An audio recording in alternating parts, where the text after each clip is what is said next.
The biggest risk to your car sharing business isn't a saturated market, it's not car accidents, and it's not somebody smoking in your car. Blunt bills, though? It's actually something completely unrelated, and that's scammers. Just the other week, scammers came for my Tesla Model Y, and Turo was literally no help. But luckily, I think I found the solution to prevent getting scammed in the future. So today I'm gonna share not only what to look out for, but also how to prevent scammers from ever getting a hold of one of your vehicles as well. Now, Turo's internal verification system has been pretty good with protecting hosts. Sure, you might still get the kid who has his grandma create an account for him, but never a straight up criminal. Until now. I'd actually heard some horror stories in the Turo host community about people scamming them for their cars, but I had hoped that Turo had this under wraps, but clearly I was wrong. Now, this trip started out the same as they always do, but the first red flag was that it came from an account that had 0 trips and it was just created this month. But I mean, if you're a Turo host, you already know, right? That is not enough for me not to accept the trip. But what I noticed next definitely got my attention. So the renter's name was Teresa, and she let me know she needed the car for something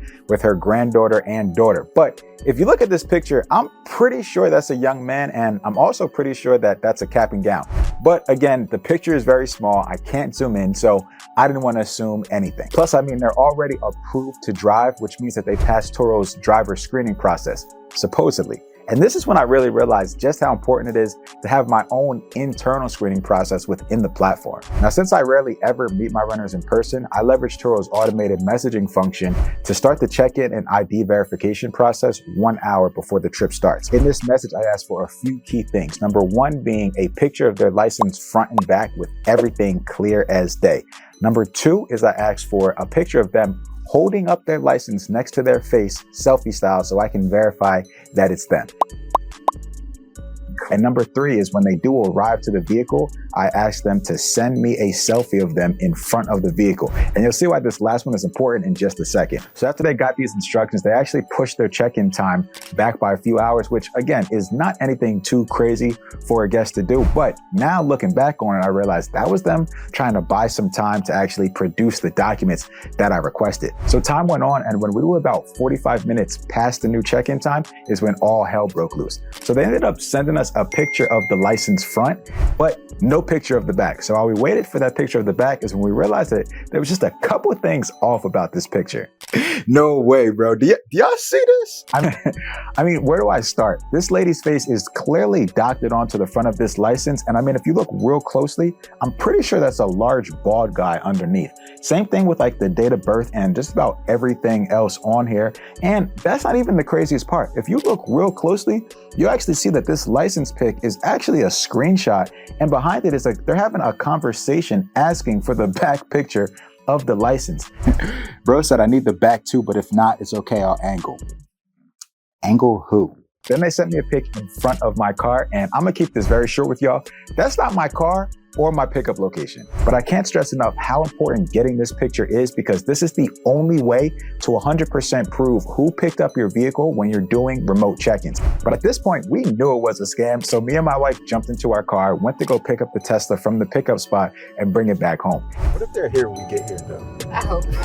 I mean, shit, I got the so I guess we'll see.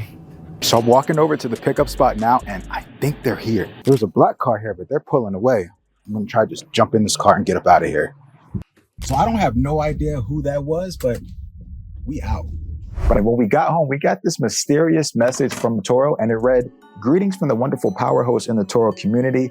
Please call me regarding the Tesla Model Y. Fraudulent activity was located on the guest's account, and the vehicle will need to be returned immediately. Please do not reach out or inform the guest." Now, luckily, our check-in process tripped them up, and we were able to discover the fraudulent activity on our own, because this communication didn't come up till about an hour and a half after the scheduled check-in time. So if we didn't do what we would have did, quite honestly, we would have been screwed. When we called the number that Turo provided, they let us know that this was an attempt from a known group that has been stealing cars on the platform, stripping all their major parts and leaving the cars abandoned somewhere. But this is where it gets even worse. When I asked them about, hey, how was this person able to get through Turo's verification system? All they could say was, this is an internal issue and it's being worked on. So until they can come up with a solution for this, protecting your assets really comes down to the host. So to be able to prevent this from happening in your business, it really comes down to these three components. first one being automated check-in instructions. You can do this with that simple message in the platform that tells them exactly what you need from them to verify their ID. Remember to get that picture of their license front and back, a picture of them holding the license next to their face, and before you give them access to your vehicle, getting a selfie of them in front of your vehicle to verify that they're the ones picking it up. Next up is attention to detail. Now, I think these guys were really sloppy when it came to the stuff that they were sending me, but if you or somebody on your team is not actually looking at these documents carefully, then some fraudulent stuff can still slip through the cracks. And a good tip here is if you are on the fence about any of the documents that you receive, you can send it to Turo's internal verification team to get a second set of eyes on it. I'll make sure I link to them in the description below. Before we jump into number 3, if you're getting some value from this video, a simple like and subscribe to the channel is greatly appreciated. Now, number 3, hold up, y'all, hold up. Real quick, this next part is probably the most important takeaway from this whole video. Raise your hand if you ever heard of the Kia boys.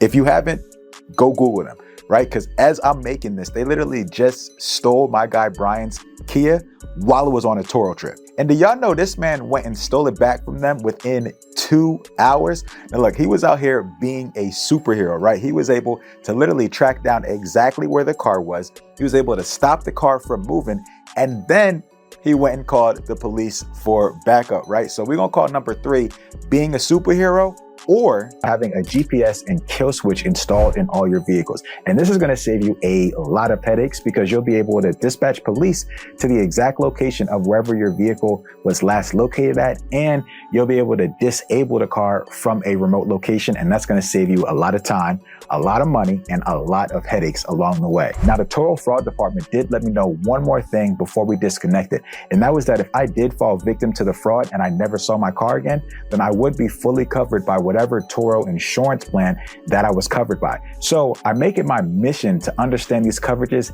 inside and out, and I take a deep dive into these coverages in this video right here.